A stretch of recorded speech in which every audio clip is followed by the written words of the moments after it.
I've done a lot of work in preparation for publishing videos. I did so much wrong. I overanalyzed, I got stuck for months in analysis paralysis. I didn't just press record and publish. I made many mistakes, and with something like making videos where you're your own boss, the only problem with not having a boss is that you don't have a boss. So you can dally for years about something trivial and there is no one to give you a kick in the pants. The thing is though, I enjoyed it. I enjoyed the creative process. It was fulfilling, therapeutic, and it was all mine. The amount of work I put in was huge, but I don't mind. This isn't the recommended way to do a project, right? It's not a good example to set for something like being productive. I'll probably even make future videos using this same example as how not to do several things and how it's important to know when something is good enough or when to focus on what's important to make progress, getting relevant things done, because it can be very, very hard to stay committed and motivated to complete something when there isn't progress to show to spur you on. But because today I'm talking about things that bring fulfillment, I'm using this as an example. I'm going to share some things with you that still help me feel fulfilled. These are things you can do right away today, and if you stick with them even a little bit, they can make big changes in your life, even in a short period of time, like a month. If you're in your 40s like me, I'm not actually suggesting that you don't know this. You could probably make this video if you had the time and the interest and weren't completely overwhelmed and exhausted. But I thought the things I share might trigger a memory or a chain of events that excavates a version of yourself that you maybe had long forgotten, probably because of being so eye-wateringly busy, right? And maybe as well, it might trigger a memory of something that brings you fulfillment too. Week 1, do more of what you want to do. Starting this week, this sounds too easy, but if you're like me, if you watched yourself for a week, would you find yourself doing things because you have to, and maybe with a promise to yourself just to get through the task that when I have this done, I'll do fill in the blank. If you're like me, I'm going to guess that you almost immediately forget that you ever made that promise to yourself. I'm in the habit of promising myself I'll give myself something nice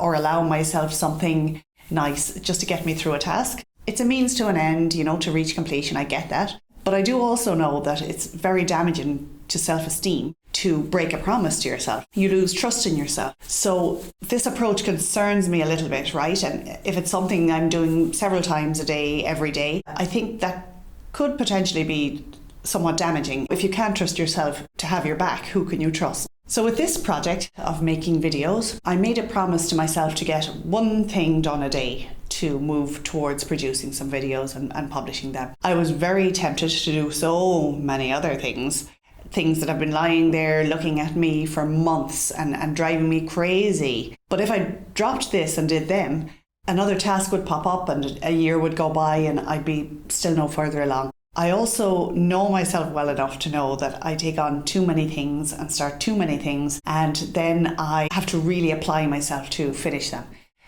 But that's a conversation for another day. I've fallen off the wagon many, many times with this. But because you're watching this, I've produced a video. Ta-da! You're welcome. Week 2. Cut down on doing. Seriously, this is huge. Massive. This should be number 1, but I didn't want to lose you. I wanted to ease you in. Also, by now, you've probably realized there isn't much time to do what you want to do because you spend so much time doing what you should do.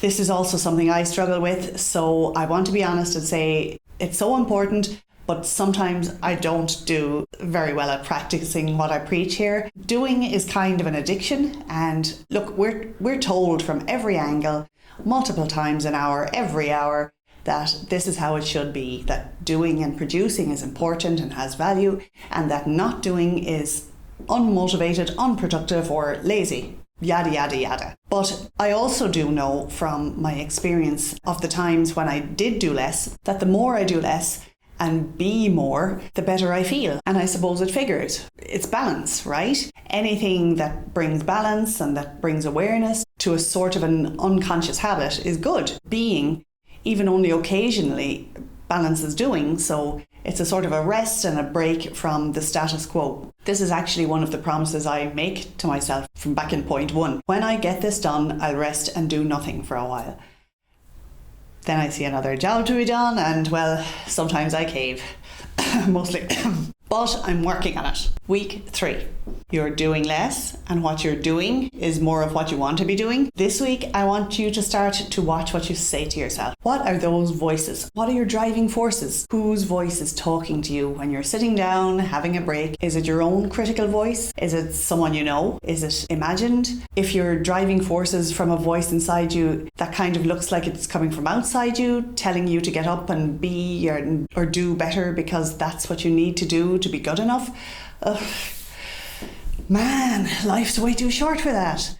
I feel tired even thinking about this. If this is something you notice yourself doing, this is very, very, very valuable data. And the first step in healing anything, every time, is awareness. So if you're noticing you're way ahead of the curve here, congratulations. Week 4, reframe. Change your assumptions. Replace I should be doing that rather than this, or I'm a failure with I'm exhausted. I need a rest. This changes everything. I'm serious. Try it before you judge. Look, this isn't a far cry from the previous points, and I suppose that makes sense. If you're told and told and told that what's valuable about you is what you do and produce, and you stop for a break, well, it can be easy to deduce that you are therefore not of value. But if you reframe what's valuable, then the world might very well be your oyster. An oyster of joy and fulfilment and doing what you want more and feeling, I don't know, happier. It'll certainly be different, even if not immediate oyster territory. And if you think, I couldn't possibly do that, well, I say, says who? Whose rules do you want to spend your precious short life following anyway? Just saying. And for those months where there's a 5th bonus week, realise honestly that you probably don't know what you want. If you're like most other women, you've probably been told what to want and what to do all your life. And now that you're old enough to have done what you were told you wanted and you still feel unfilled, and now that you're powerful enough to have and do anything, and you're realising, with the expression of a deer in the headlights, that you don't have the foggiest idea what it is because you never got the chance or gave yourself the chance to stop and even consider it before, well, welcome to the club.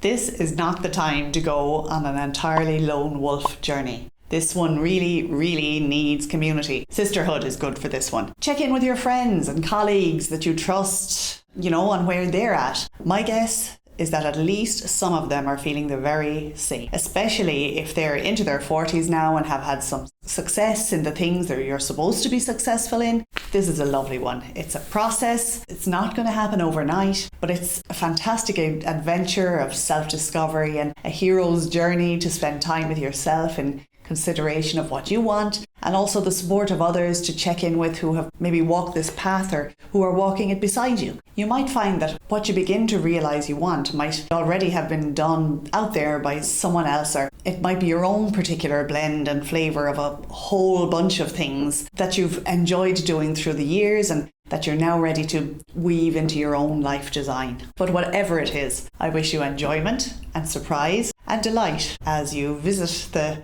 dark, mysterious, mystical, utterly contradictory recesses of your inner being in your quest for your own personal desires. And this is important. Don't forget to come back out regularly and hang out with your sisters who are on their own personal journeys. This is imperative. Oh, and don't forget to write. Send me a postcard and watch more of my videos linked here. Thank you for your precious time and attention.